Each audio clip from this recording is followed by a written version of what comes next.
Tonight, an NBC News exclusive interview speaking out for the first time since the catastrophic Baltimore bridge collapse in March. Survivor Julio Cervantes Suarez sat down with us to recount his desperate fight to stay alive as he saw his family members and friends disappear into the Patapsco River one by one. Hold all traffic on the Key Bridge. There's a ship approaching that just lost their steering. When the cargo ship Dolly slammed into Baltimore's Key Bridge, causing it to collapse, 7 construction workers were hurled into the Patapsco River. Like there is no bridge. Like there is no bridge. 6 of the workers would die, all but Julio Cervantes Suarez. This image is frozen in your head? Sí. Why? ¿Por qué? Porque es el barco que... It's the ship that destroyed 6 families, he says. For the first time, he's telling his story of survival. Just before 1:30 a.m., as the Dolly was making its way under the Key Bridge, Cervantes and his crew were on a break towards the middle of the bridge, eating in their vehicles. There's a ship approaching that just lost their steering. So until you get that under control, we got to stop all traffic. Though police had been alerted, Cervantes says they had no idea the 947-foot-long vessel was about to hit the bridge. He says suddenly everything started to shake. He witnessed his co-workers all slide into the water one by one, and then so did he. Do you remember what was going through your head as you're falling into the water? Pensé que...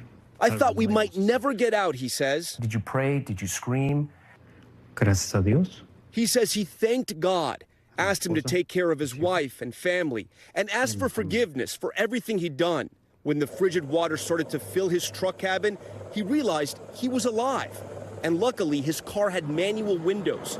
He rolled one down and got out of his truck. But there was another problem. Do you know how to swim? No sé nadar.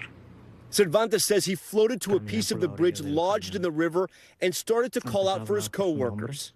Alejandro, Dorian, Miguel. But he heard nothing.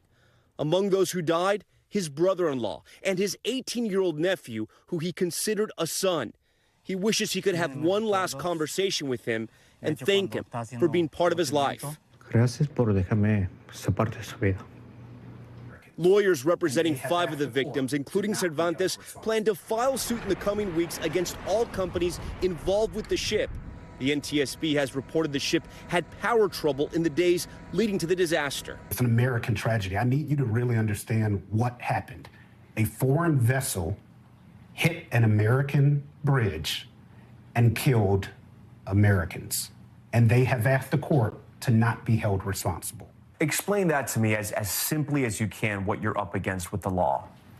It is an archaic rule that was created after the Titanic sank to protect companies when they cause tragedies. And it's being used now to deny all of these families, Baltimore, the state, and this country, the right to hold them accountable. What for you is the single biggest piece of evidence?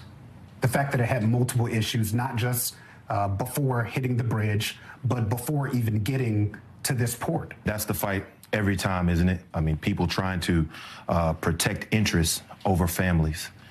And it's sad. What's the most horrifying part of his story for you that lives with you, that you have to think about as you put together your case? To me, just being in the dark, in the water, having to fight and figure out a way to survive in a situation that you've never been in the freezing cold water, and watching your family members die in front of you, completely harrowing. How do you want the country to remember your co-workers, your friends and family?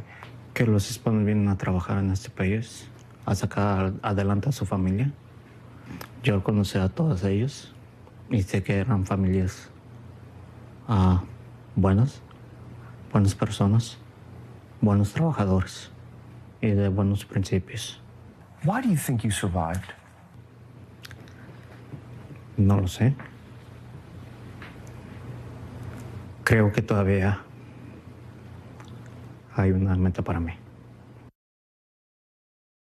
More incredible note, Julio fell into the water with his helmet, which had a flashlight attached to it. When the search boats arrived, he was able to turn that light back on. It was still working, and that's how they were able to locate him. We're going to have much more of that interview tomorrow on NBC's Today Show. Thanks for watching. Stay updated about breaking news and top stories on the NBC News app or follow us on social media.